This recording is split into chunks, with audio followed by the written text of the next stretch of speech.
আজকের ক্লাসে আমরা দেখব কিভাবে আমাদের প্রফেশনাল ওয়েবসাইট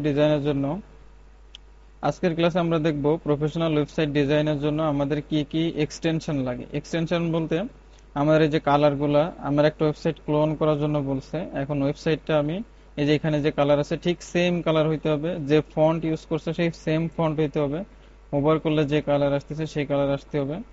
এবং যতটুকু স্পেস আছে দুইটা টেক্সটের ভিতরে উপরে নিচেই, একটা সেকশনে হেডিং এর উপরে নিচেই বা একটা সেকশনের উপরে এবং নিচেই, দুইটা সেকশনের দুইটা কলামের মাঝখানে যে স্পেসটা আছে সেম স্পেস থাকতে হবে, মানে সেম টু সেম আমার একটা ওয়েবসাইট হইতে হবে। তাহলে আমার এই কালারের জন্য, ফন্টের জন্য এবং স্পেসের জন্য কি কি ওয়েবসাইট আমার ইউজ করা লাগতে পারে, কি কি এক্সটেনশন আমার ইউজ করতে হবে সেটা আমরা দেখব। মানে প্রথমে যেটা এক্সটেনশন সেটা হলো কালার। আমার কালার চুজ করার জন্য এখানে কোন কালার ইউজ করছে, এই যেটা হোভার করলে কি কালার হচ্ছে এটা দেখার জন্য আমার কালার জিল্লা নামে একটা এক্সটেনশন আছে। এটা যদি আমি হোভার করি দেখা যাচ্ছে আমার এক্সটেনশনের উপরে কালার জিল্লা নামে আস একটা লেখা দেখা যাচ্ছে। তো আমি এটা কিভাবে নিয়ে আসবো, আমি এখানে আসবো, একটা নতুন ট্যাব নিব, ব্রাউজারে নিয়ে লিখবো COLOR colour ZILLA Chrome extension. এই যে কালার জিল্লা ক্রোম এক্সটেনশন লিখলেই আমার এখানে কালার জিল্লা নামে ক্রোম ওয়েব স্টোর চলে আসবে। তারপর এটা ক্লিক করব, এরপর আমি এখানে অ্যাড টু ক্রোম দিব। আমার যেটা নাই সেটা রিমুভ ফ্রম ক্রোম দেখাচ্ছে, বা এখানে আমি লিখতে পারি যে কালার পিকার লিখে যদি সার্চ করি, কালার পিক করতে হবে, কালার পিকার লিখে সার্চ করলে আমার অনেকগুলো আসতেছে। এই যে এইগুলো। যে কোনো একটা আমি রিভিউ যেটার বেশি আছে এটা আছে, আলটিমেট কালার পিকার, এটা ক্লিক করলাম। কালার জিলা ইউজ করতে পারি, এটা মোস্ট পপুলার আলটিমেট কালার পিকার। এটার আমরা কি করব, এই যে কালার জিলা লিখে যখন আসবো তখন আমরা এরকম অ্যাড টু ক্রোম দেখাবে, অ্যাড টু ক্রোমে ক্লিক করব। এরপরে বলছে অ্যাড এক্সটেনশন, ক্লিক করব। এটা অটোমেটিক্যালি ডাউনলোড হয়ে অটোমেটিক্যালি আমার এটা ইনস্টল হয়ে যাবে এখানে এক্সটেনশন হিসেবে। এই যে এখন দেখাচ্ছে রিমুভ ফ্রম ক্রোম, এটা রিমুভ ফ্রম ক্রোম যখন দেখাবে তখন আমার এক্সটেনশনটা ইনস্টল হয়ে গেছে।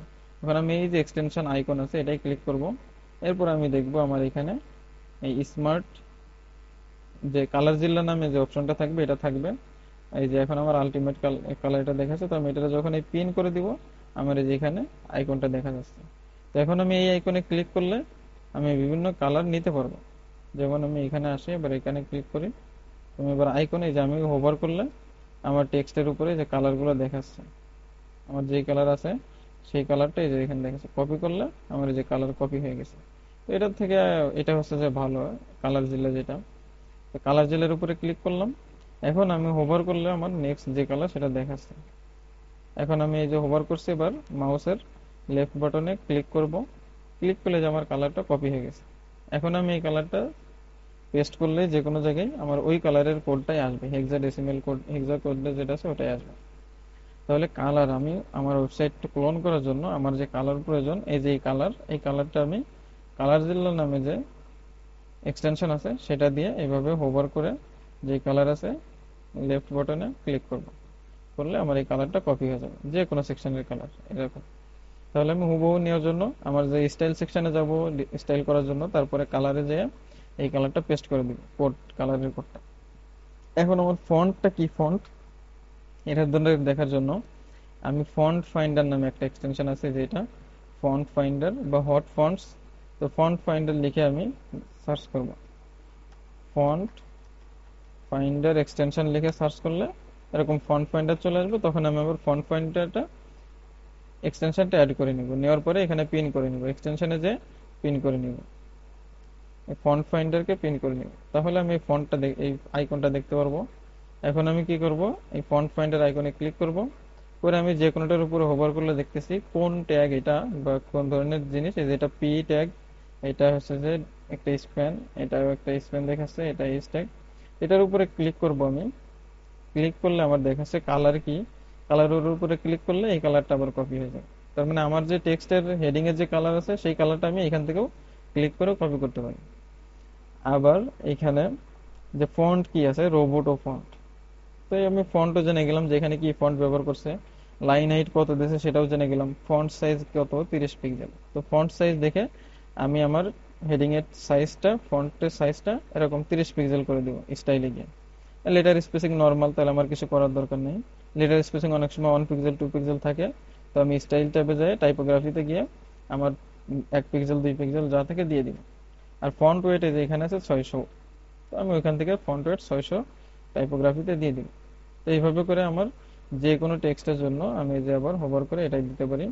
এটার যে font size 20 pixel, font family Roboto, কালারটা দেখাচ্ছে এই যে আমার এই কালার।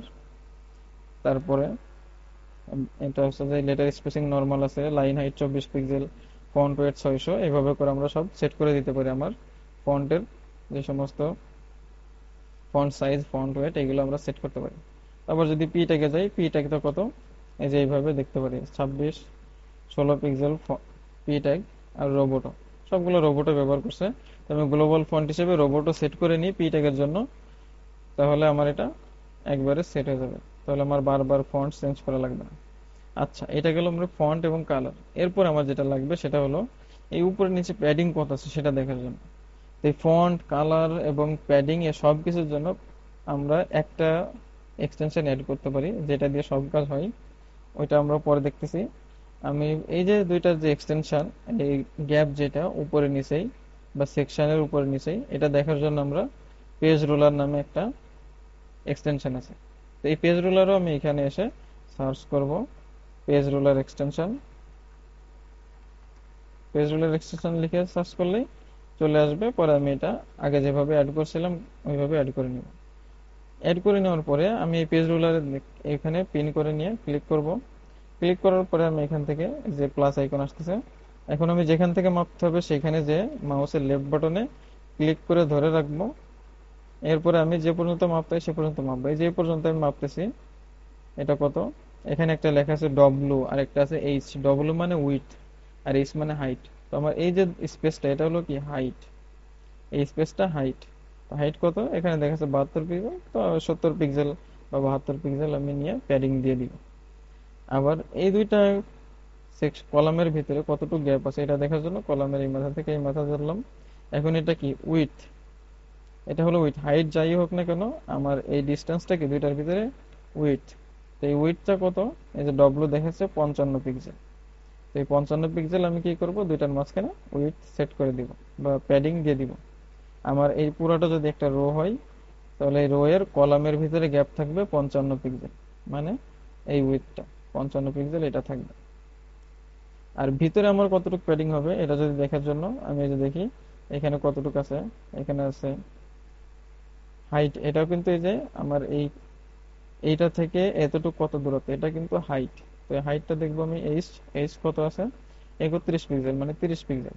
আবার যদি নিচে দেখি, নিচে যদি যাই, হাইট কত, হাইট আছে 40 পিক্সেল বা 41 পিক্সেল, এটা দিয়ে দিব।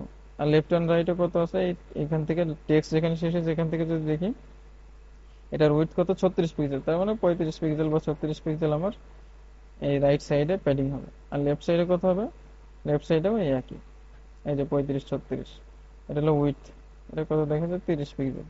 আমরা দুই সাইডে আমি 30 পিক্সেল করে নিতে পারি। এইভাবে একটা সেকশনের যে টপ এবং বটমে, বটমে কত প্যাডিং আছে সেটাও আমি দেখতে পারি। এইভাবে মাপলাম, এটা হাইট কত 95, তার মানে 95 পিক্সেল আছে এই প্যাডিংটা সেকশনের। এইটারও এইভাবে আমরা প্যাডিং গুলো মাপতে পারি। এখন এই সবগুলো একবারে মাপতে পারি, সেটা হলো আবার এই সেকশনে যখন আমি এই আইকনে ক্লিক করব এটা আবার মাপা শুরু হয়ে যাবে, আবার এই আইকনে যখন ক্লিক করব এটা চলে যাবে। তো এই যে ফন্ট, তারপরে প্যাডিং, তারপরে কালার, এগুলো সব একবারে আমি করতে পারি একটা এক্সটেনশনের মাধ্যমে, সেটা হলো সিএসএস পেপার। আবার ইমেজও ডাউনলোড করতে পারি, এখানে কি কি ইমেজ ব্যবহার হয়েছে এটা ইমেজ ডাউনলোড করতে পারি আমি। আবার ইমেজ ডাউনলোডের জন্য ইমেজ ডাউনলোডের নামে এক্সটেনশন আছে, যেটা আমরা এখানে ইমেজ ডাউনলোডের এক্সটেনশন লিখে সার্চ করতে পারি, এটা চলে আসবে। এটা দিয়ে আমার একটা ওয়েবসাইটে যত ইমেজ ব্যবহার করা হয়েছে সবগুলো ইমেজ একটা ক্লিকে ডাউনলোড করে ফেলতে পারি। ঠিক আছে, এটা অ্যাড করে নিতে পারি। আর সিএসএস পেপার নামে যেটা আছে, যেটা সিএসএস পেপার, যদি আমি লিখি CSS paper extension, CSS paper extension লিখে সার্চ দিছি, এই যে সিএসএস পেপার চলে আসছে। এই পি আইকন যেটা আছে এটা এটা আমরা এখানে অ্যাড টু ক্রম দিয়ে অ্যাড করে নিব। এটা দিয়ে আমি সব কিছুই এক জায়গায় করতে পারি। যেমন আমি এটার উপরে ক্লিক করলাম, করার পর আমার এখানে দেখা যাচ্ছে ইনস্পেক্ট মোডে আছে। তো আমি এটার উপরে যদি ক্লিক করি, দেখা যাচ্ছে আমার এইটার যে টেক্সটের টাইপোগ্রাফি দেখাচ্ছে এখানে। এটা অনেক সময় ভুলভাল দেখায়, ঠিকঠাক নাও দেখাইতে পারে। আবার এখানে আসি, আর একটা যদি ক্লিক করে দেখি এটা, তাহলে এই যে এখানে দেখাচ্ছে না। তো এই জন্য ফন্ট দেখার জন্য আমি এটা দেখে নিব। আবার দেখাচ্ছে ফন্ট ওয়েট বোল্ড, এটা দেখাচ্ছে। ফন্ট ফাইন্ডের জন্য আমরা যে ফন্ট ফাইন্ডার টুল ইউজ করবো, এটা কি ফন্ট, তারপর এটার কালার যে আমি এখান থেকে নিতে পারছি, যে ক্লিক করছি, এই যে এটার কালারটা ক্লিক করলে কপি হয়ে যাবে। এটার weight, line height, font size এটা দেখেন ঠিক দেখাচ্ছে না, এটা কিন্তু 16 পিক্সেল না। তো এরকম দু একটা ইরর থাকতে পারে, কিন্তু কালারটাই যেভাবে দেখায়। তো ব্যাকে যদি যাই আমি, তাহলে কি দেখবো, ওভারভিউতে কালার কি কি ইউজ হয়েছে সেটা দেখাচ্ছে। এটা যদি আমি একটু ড্র্যাগ করে উপরে নিয়ে যাই, তাহলে ইমেজ ডাউনলোড করার জন্য অপশন আসবে এখানে।